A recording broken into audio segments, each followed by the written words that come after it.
Hello, everyone. Have you ever had this feeling? You understand English perfectly. You listen to podcasts, you watch movies without subtitles, you read complex comments on social media. Everything makes sense. The logic is there. The vocabulary is there. But the moment you need to speak, something strange happens. Your mind goes blank. The words vanish. You feel slow. You feel uncomfortable.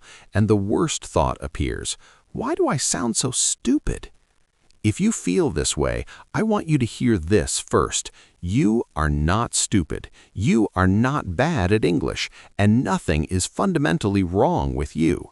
This feeling is incredibly common. Millions of people feel exactly the same way, but nobody really explains the why behind it. Let's talk about a very real situation. You are in a conversation. Someone asks you a simple question. Where are you from? Or what do you do for a living? Easy questions. You know these words. You've studied them since you were a child. You've seen them thousands of times. But inside your head, a race starts. You try to translate, you try to choose the correct tense, you try to sound right, you try desperately not to make a mistake. And while you're thinking, the moment is gone. The other person is already waiting, or worse, they've already changed the topic because they think you didn't understand. Inside you, there is a heavy, sinking feeling. I knew this. Why couldn't I say it? This is the moment when people start judging themselves. They say, I'm bad at speaking. I'm shy. I panic. I'll never speak fluently. But none of these are the real reason. Here is the truth that most English learners never hear. You don't feel stupid because of English. You feel stupid because of pressure. Your brain is under an immense amount of cognitive pressure. Think about it. When you speak your native language, you don't think about rules. You don't translate. You don't consciously build sentences. You just speak. But the moment you switch to English, it's like opening 50 different tabs at once. You're trying to run high-definition video on a slow connection. When you speak English, your brain often follows this exhausting loop.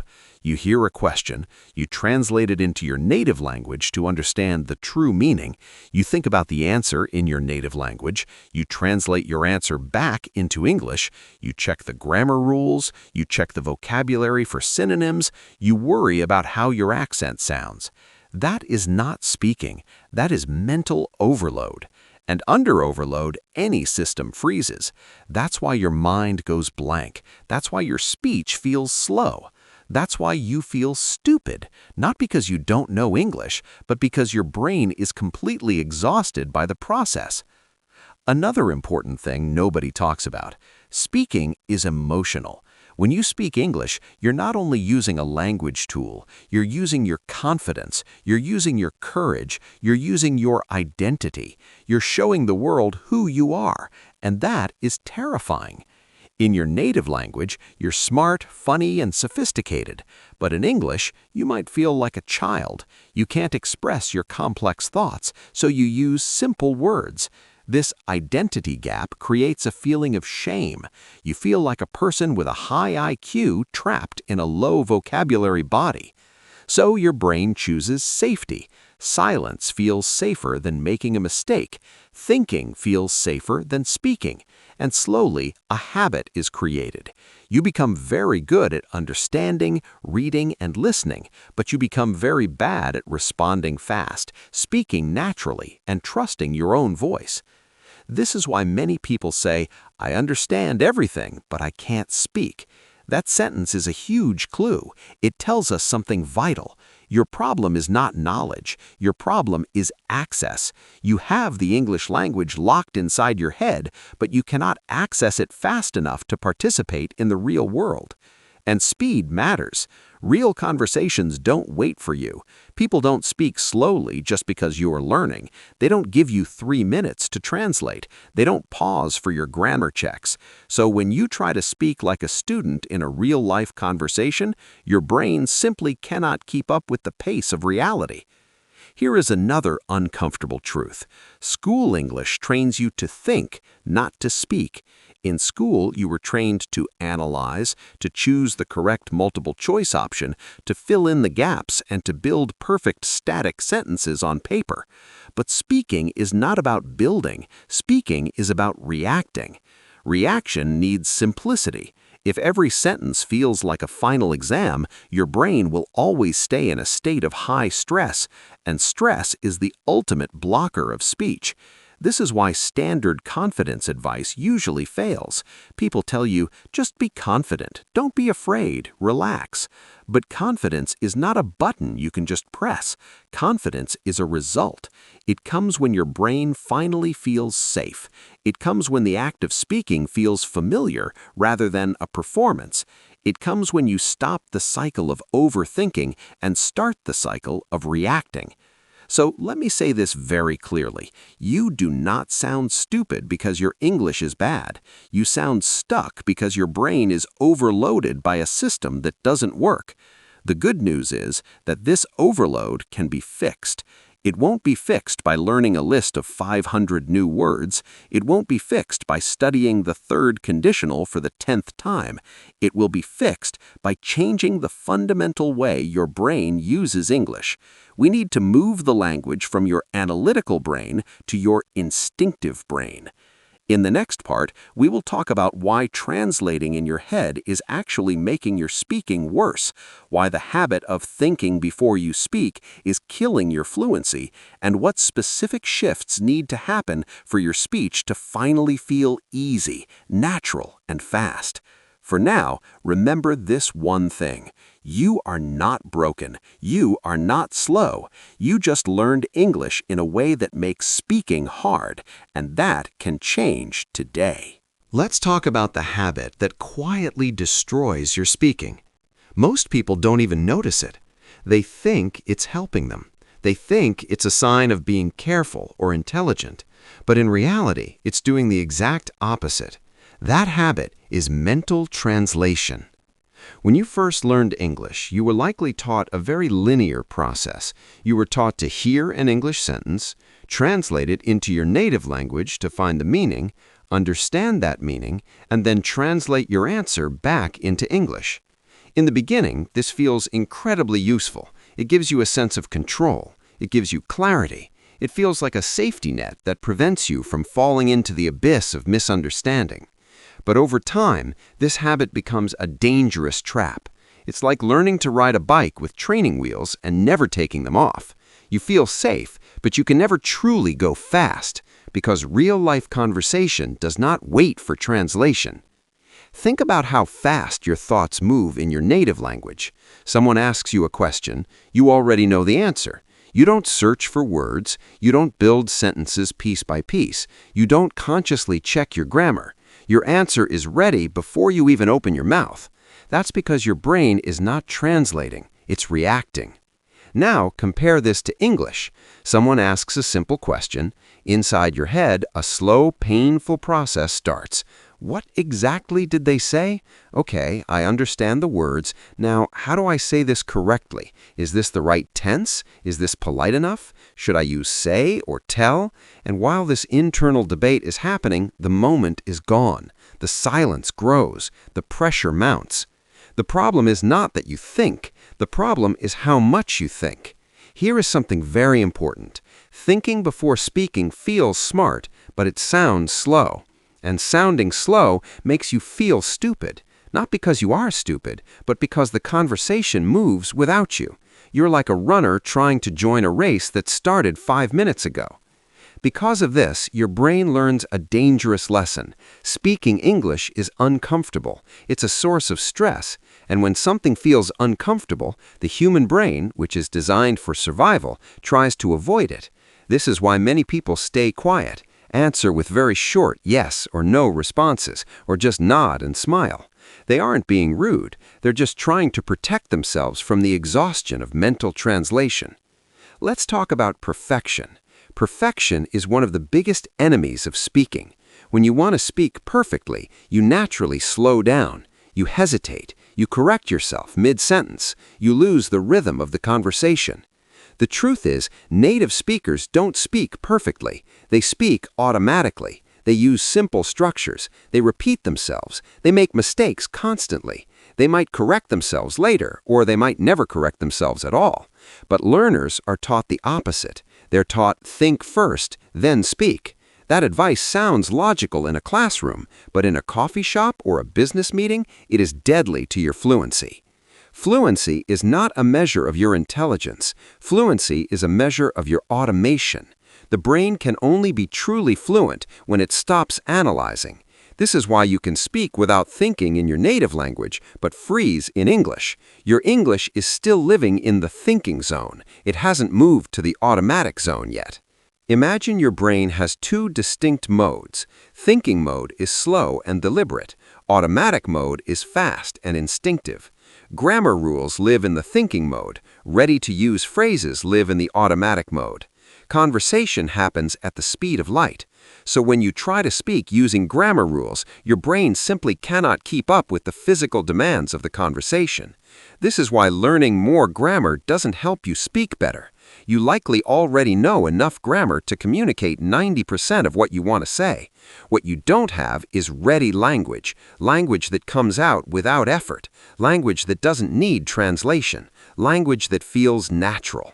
You don't need advanced vocabulary or complex sentences. You need fewer choices. The brain loves simplicity. When you have one safe way to answer, one familiar structure, and one trusted phrase, your brain finally relaxes. And when the brain relaxes, speech becomes easier. Imagine someone asks, "What did you do yesterday?" A learner often tries to build a perfect, unique answer from scratch. They think, I have gone, yesterday I was, there are too many options and too many decisions. That is cognitive overload. But a fluent speaker uses a simple pre-built pattern. They start with, yesterday and they just continue. No drama, no pressure, no internal debate.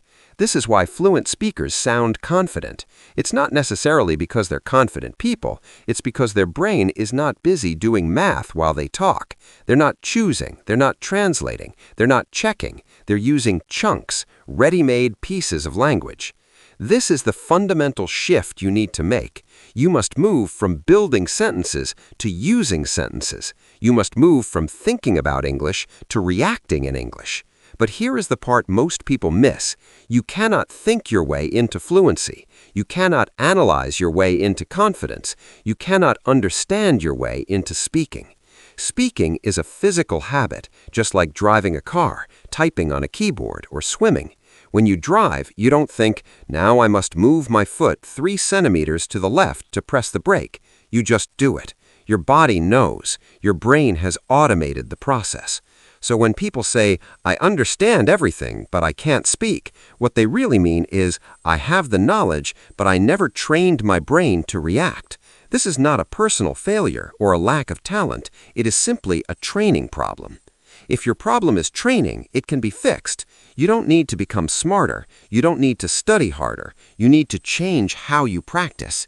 In the next part, we'll talk about why memorizing single words doesn't work, why sentences are actually easier to remember than vocabulary, and how fluent speakers think in chunks instead of individual words. This is where the language starts to feel lighter and more manageable. For now, remember this. You are not silent because you are bad at English. You are silent because your brain is working too hard. And true fluency only begins when the thinking finally stops. Most English learners believe one big lie. They believe that if they simply learn more words, they will eventually speak better. They believe that vocabulary is a mountain, and once they reach the top, fluency will just happen. So they download every popular app, they make endless word lists, they save difficult vocabulary in their phone notes. They learn and they learn and they learn. But when the moment of truth arrives, when it is finally time to speak, nothing comes out. Why? Because words on their own are not speech. Let's be honest with ourselves. When you speak your native language, you do not think in single, isolated words. You don't say to yourself, okay, I need a noun, then a verb, then an adjective. You don't build a wall brick by brick every time you want to say something. Instead, you think in ready-made pieces. You use short sentences, fixed expressions, and familiar patterns that you have said 1,000 times before. Your brain loves patterns because patterns are efficient. Your brain actually hates building things from zero because it consumes too much energy. But this is exactly what many English learners do every single day. They try to construct every sentence from scratch, like a chef trying to invent a new recipe for every single meal. That is exhausting, and it is the fastest way to burn out. Imagine if every time you wanted to drive a car, you had to consciously think about every single mechanical detail. You had to think about the pressure on the pedals, the exact angle of the mirrors, the current speed, every road sign, and every tiny rule of the road simultaneously. You would never be able to relax. You would be a nervous wreck. Speaking English feels exactly the same way when you rely solely on individual words and complex grammar rules. Here's the key idea that will change your life. Fluent speakers don't choose words, they choose sentences. Or, to be even more precise, they choose chunks. A chunk is a ready piece of language that your brain treats as a single unit. For example, think of phrases like, "I think it's," "the thing is," "it depends on," "to be honest," "I'm not sure, but." These are not advanced phrases. They are simple, they are basic, but they do something very powerful. They give your brain a starting point. And as any learner knows, starting is the hardest part of speaking. Many people freeze not because they don't have ideas, but because they don't know how to launch the sentence. Chunks solve this problem instantly. When you have a pre-built start, your brain can relax. And when your brain relaxes, the specific words you need actually come much easier. Why do single words feel so useless in a fast conversation? Because words don't have direction. If you have a word like important or problem, what do you do with it? You still have to do the heavy lifting of building a structure around it. But a chunk already has a built-in direction. If you say, "the problem is that," your brain is already leaning forward. You don't have to think, you just continue the thought. This is the secret why people with simple English often sound much more fluent than people with advanced degrees. They are not more creative in the moment, they are simply better prepared with patterns. This leads to a very freeing realization. You are allowed to speak simply. You are allowed to use short sentences. They are not childish, they are natural. In fact, native speakers use them all the time. Native speakers also use filler chunks to buy themselves time to think. Phrases like, "let me think," or "how can I say this," are incredibly useful. They allow you to control the rhythm of the conversation. Fluent speakers don't rush. They understand that rhythm is more important than speed. When you speak in chunks, your pauses feel natural rather than awkward.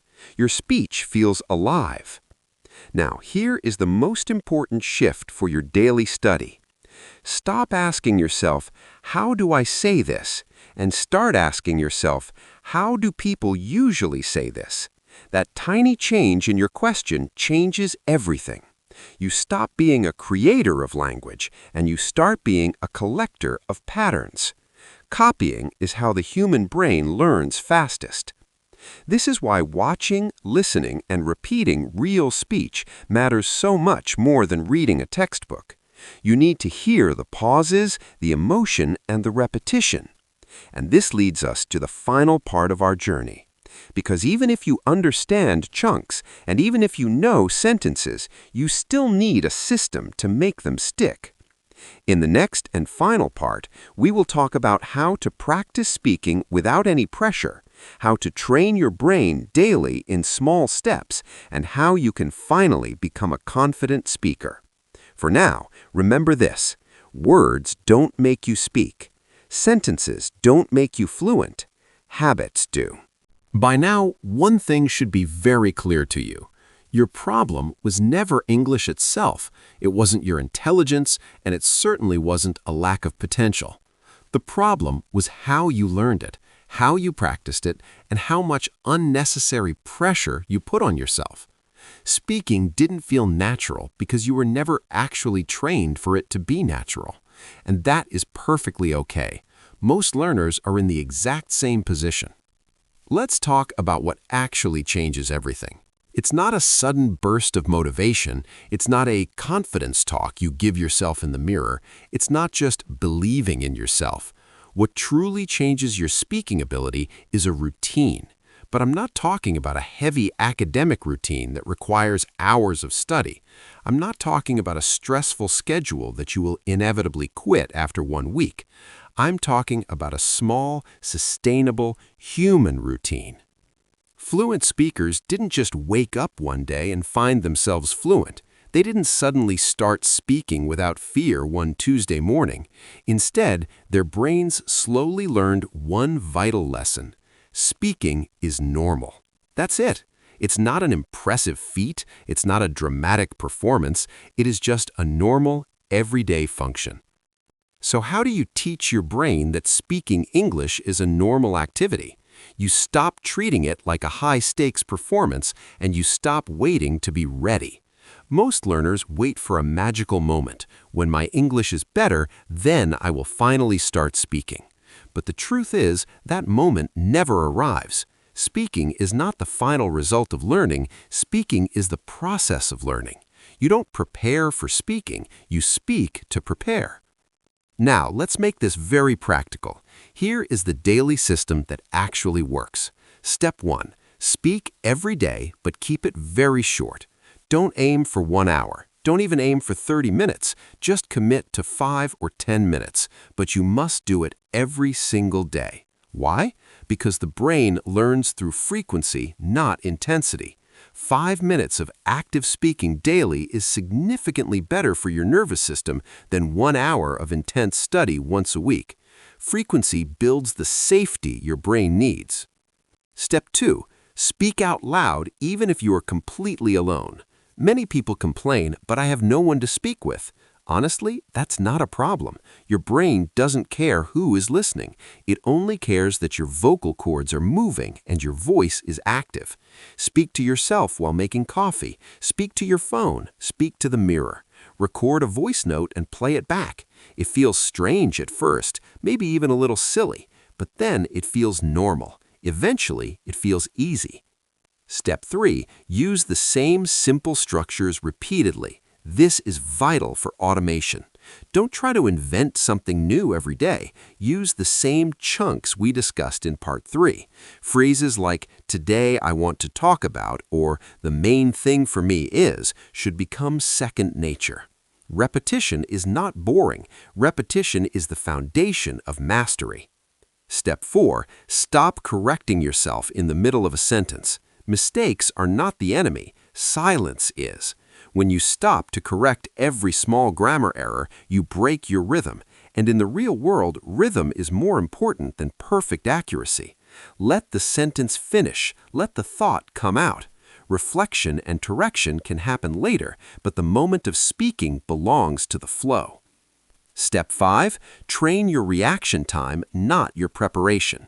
Instead of writing out perfect scripts, practice responding to the world. Ask yourself simple questions throughout the day. How was my lunch? What do I need to do next? What do I think about this news? Answer immediately, without planning. Short answers are fine. Simple answers are perfect. Over time, something incredible happens. Your brain stops panicking. It stops the exhausting process of translating. It stops checking every single word against a mental dictionary. It finally learns, "I've done this before. I am safe." And that, my friends, is exactly when real confidence appears.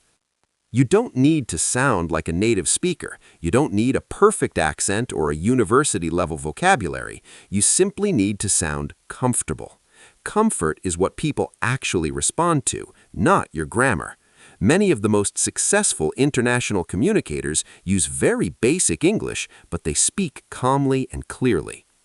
If you feel stupid when you speak English, remember that feeling is not a fact. It's a signal. It's a sign that you are moving from the thinking zone to the active zone.